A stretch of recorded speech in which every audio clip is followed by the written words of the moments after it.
Moscow is a college town of roughly 25,000 people. More than 10,000 of these people are students enrolled at the University of Idaho. 4 of these students were Ethan Chapin, 20, Kaylee Goncalves, 21, Xana Kernodle, 20, and Madison Mogen, 21. On the 12th of November, 2022, all 4 of these students went out for the night to socialise. All 4 students had no idea what violent fate awaited them in the early hours of the following morning. They were found stabbed to death in their beds. The killer remains at large. Kaylee graduated from Lake City High School in 2019. She was majoring in general studies in the College of Letters, Arts and Social Sciences. Kaylee's father described her as hardworking and warm-hearted. He stated, "We missed out on a really smart person." She was fiercely protective of her friends and valued their friendship greatly. The last photo she shared online with her roommates just hours before the murders said, "One lucky girl to be surrounded by these people." Madison was majoring in marketing at the University of Idaho. Madison's father stated that she was a hard worker and an accomplished student with a deep love for music. Her auntie, Katie Blackshear, said, "Maddie exuded love. She was kind, gentle and oh so fun. Maddie was smart and motivated. She often worked multiple jobs, did extremely well in school, and somehow always prioritised time with her friends and her family first. She was cherished by everyone." Kaylee and Madison, the victim previously mentioned, had been best friends since the 6th grade and attended high school together. They were inseparable and always looked out for each other.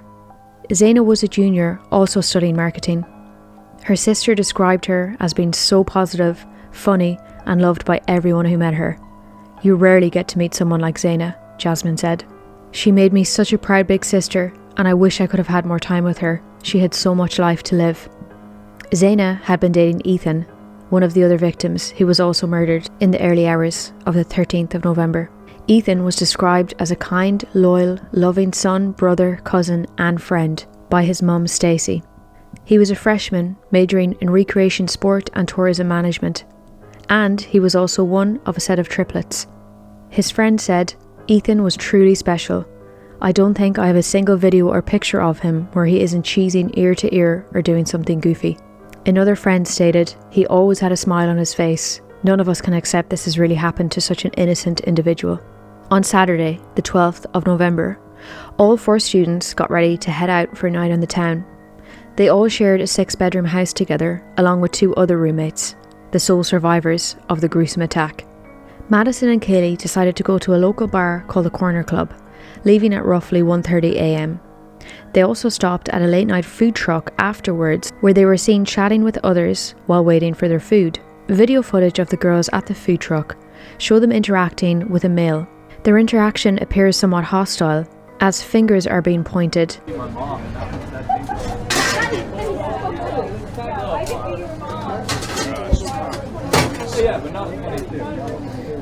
Love it. Very So, pleased. Joe, how All right, close are we back to in. you sitting down on Friday nights?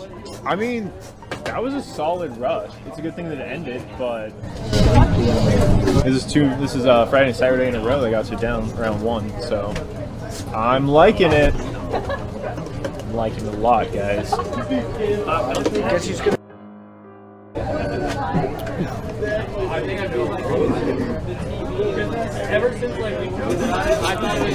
Order 85. Thank you. Can I do the big burrito? But I'm gonna be really quick on some cheese sauce. Can I get it without the chipotle slaw? Yes, yes, you absolutely And can. then without the onion salsa? No salsa. And do you guys have sour cream or no? We do not. Okay, that's okay. The 2 students did not seem to be in distress or in any danger, said Joseph Woodall, who manages the food truck. A rideshare driver then drives the 2 girls home, and they arrive home just before 2 a.m. Ethan and Xana did not go to the same bar. Instead, they went to a gathering at Ethan's fraternity and were home for roughly 1:45 a.m. It is hypothesized that Ethan and Xana went to bed when they got home. Kaylee, however, called her on and off again boyfriend, Jack Decor, 7 times between 2:26 a.m. and 2:52 a.m, but he did not answer because he was asleep. Madison also attempted to call Jack, but again, he did not answer. Bethany Funke and Dylan Mortensen, the other 2 roommates, were also out on the same night. They arrived home roughly after 1 a.m. in the early hours of the morning of the murders. They had been asleep on the ground floor. It still remains unclear as to why these two roommates were spared and whether or not they slept through the attacks. It is also believed that Kaylee's dog Murphy was in the house on the night of the murders. At roughly noon on the 13th of November, a call came in to 911 about an unconscious person at an off-campus residence. Officers who arrived found the door of the house open, and it was then that they discovered the bodies of 4 brutally stabbed students. Police stated there was no sign of forced entry or any damage. Police then released a statement of the crime, and the University President of Idaho cancelled classes for the following day, Monday. On Monday, the Mayor of Moscow released a statement calling the deaths senseless acts of violence. He reinforced that only limited information could be shared with the public without jeopardising the integrity of the investigation. Police stated that no one was in custody, and they stated that they do not believe there was an ongoing risk to the community based on the information gathered during the preliminary investigation. On Tuesday, the 15th of November, the Moscow police again issued a statement saying that they believed the murder weapon was an edged weapon such as a knife. They again reiterated that no one was in custody and the murder weapon had not yet been found. They also again stated that based on the investigation so far, they believed that the attack was an isolated, targeted attack and there was no imminent threat to the community at large. And for a third time, later that day, police released another statement stating, "We determined early in the investigation that we do not believe there is an ongoing threat for community members. Evidence indicates that this was a targeted attack." However, police did not at this time expand on what they believe the targeted attack actually meant. Was it students individually that were targeted, or was it the home that was targeted? On Wednesday, the 16th of November, a news conference was held by the police chief, James Fry. He again reiterated that there was no suspect, but then, bizarrely, he backtracked on police's previous statements, stating that the community at large was not at risk. He stated, "We cannot say there's no threat to the community, and as we have stated, please stay vigilant, report any suspicious activity, and be aware of your surroundings at all times." He said, "There were other people at home at the time, but we're not just focusing on them, we're focusing on everybody that may be coming and going from the residence." The following day, it became clear that the university campuses were getting emptier and emptier. Parking lots that were once crammed now had lots of vacant spaces. It was obvious that students felt scared and uneasy and wanted to leave the campus. The fact that there was no suspect or anyone in custody created an intense fear among the university population. On Friday, the 18th of February, the police stated that the victims had likely been asleep before they were attacked.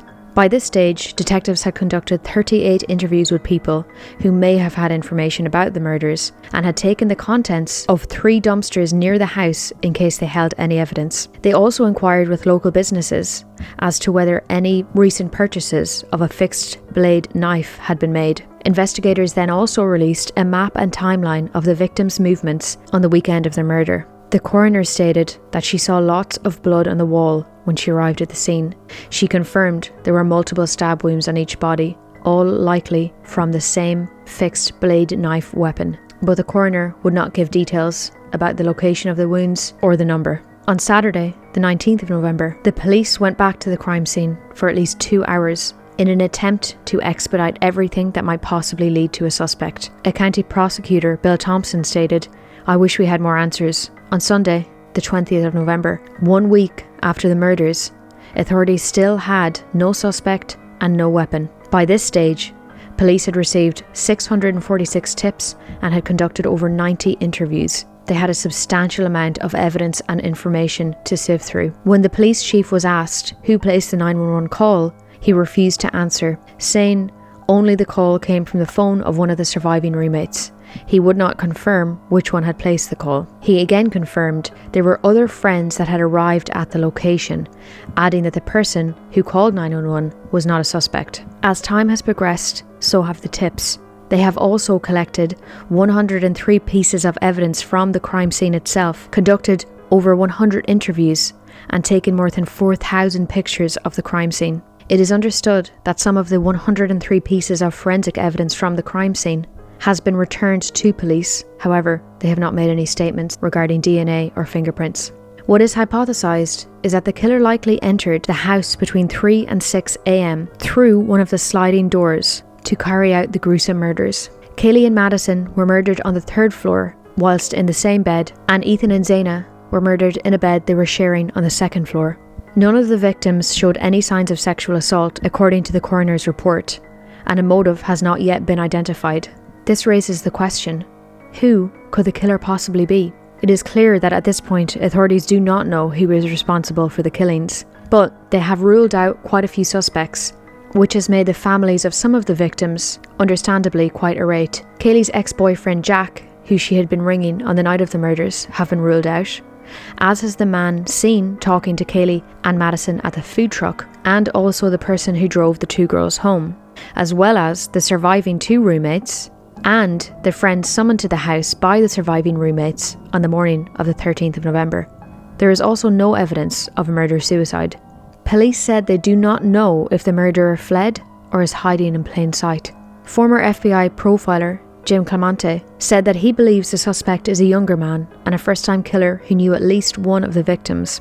He stated, "This is an extremely risky crime for the offender, unless he knows one or more of the victims or he's been stalking one of them," he said. Going into an occupied dwelling with 6 young adults, any of whom could have a knife or a gun or a cell phone to call the police, is extremely risky, unless you know the circumstances inside.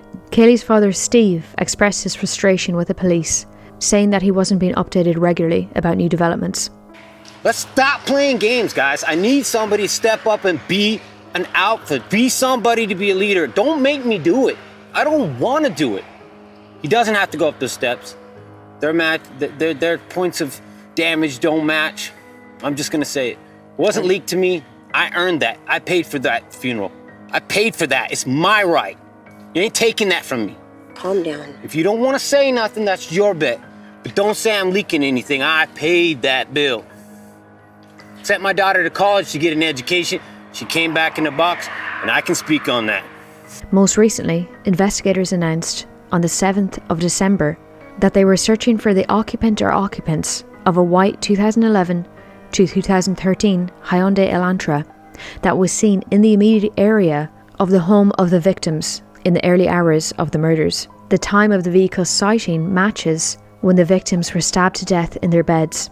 The occupant of the vehicle may have critical information to share regarding this case, as this bizarre and seemingly senseless attack has still not resulted in an arrest. The public have begun to theorise who the killer might be. Theory 1. A stalker. It was revealed Kaylee's wounds were significantly worse than Madison's or any of the other victims, indicating that she may well have been the target. Rumours began to circulate online that Kaylee had a stalker and had said so to some of her friends, but police have been unable to substantiate any of those claims. However, they stated that in mid-October, 2 males were spotted inside a local business, and as one of them parted ways, one proceeded to follow Kaylee. He also followed her as she exited the building and walked towards her car, though it does not appear that he made any contact with her during this time. Detectives have said they contacted both males and learned the 2 were attempting to meet women. This was corroborated through additional investigation. Police stated that, based on available information, detectives believe this was an isolated incident and not an ongoing pattern of stalking. No evidence suggests the 2 males were involved in the murders. If Kaylee indeed did have a stalker, this is extremely relevant, as stalking behaviour has been identified in 94% of murders. A 6-month study by the University of Gloucestershire found that stalking was present in 94% of the 358 cases of criminal homicides they looked at. It was identified in 9 out of 10 murders studied by the criminologists as part of research examining the link between the 2 crimes. According to the researchers, 85% of the homicides occurred in the victim's home. Stalking is not a harmless, obsessive behaviour. It is extremely serious and can result in the deaths of innocent lives. It is unclear as to whether police have completely ruled out a stalker or if this has been further investigated. Theory 2. A friend. As there was no sign of forced entry, it could be assumed that the murderer may have been a friend or at least someone who knew the layout of the house. The murderer entered from the middle floor or the 2nd floor. On this floor is where he murdered Xana and Ethan. He then had to make his way to the 3rd floor to murder Kaylee and Madison. This might indicate that he knew the surviving roommates slept on the bottom floor and for that reason did not go down to that level. Since the killer made his way to the 3rd floor, it might be assumed that Kaylee or Madison, or indeed both girls, were the targeted victims of his attack. It's unclear whether the doors on the 1st floor and the 2nd floor were left open or closed. As all of the students had been out that night, there might be a chance that they went to bed without locking the doors, and perhaps the killer knew this. Or maybe they had a key. Theory 3. A random attack. Although it's unlikely, there have been previous serial killers who murder people in a completely random fashion. For example, the Axeman of New Orleans, who killed at least 6 people and injured at least 12 more with axes that he found in their own homes, usually while they were sleeping. A suspect has never been arrested in that case. Another example, the Night Stalker, Richard Ramirez, who would go on to rape and murder at least 14 people in their homes in the Los Angeles area. They would have entered from the 2nd floor into Ethan and Xana, murdered them, and then by chance went upstairs instead of going downstairs and murdered the 2 girls. After murdering all 4 of the victims, they may have thought it was too risky to stick around and fled the scene. They also may have thought that there was no bedrooms downstairs. Theory 4. A neighbour. Some suspicion has fallen upon Jeremy Regan, a neighbour of the victims. Following the murders, he gave several TV interviews and came across quite odd. He seemed happy and almost excitable answering questions about such a gruesome crime. He also didn't appear empathetic towards the victims, but instead spoke of the atrocity in a lighthearted way. It's also interesting to note that he speaks about the victims in a disparaging way in one interview, claiming that they were loud 4 or 5 times a week. Often, perpetrators will find a way to subtly put down their victims in the aftermath of crimes. It's not unusual for perpetrators to put themselves right in the middle of a crime. For example, Ian Huntley, who murdered 2 young girls in Soham, England, regularly gave TV interviews about their murders. However, it should be noted that Jeremy Regan has professed his innocence and claimed that he has went to Moscow police to give his DNA for samples. He claims that he is just socially awkward and that he is innocent. Theory 5. Your theory. Who do you think the killer may be?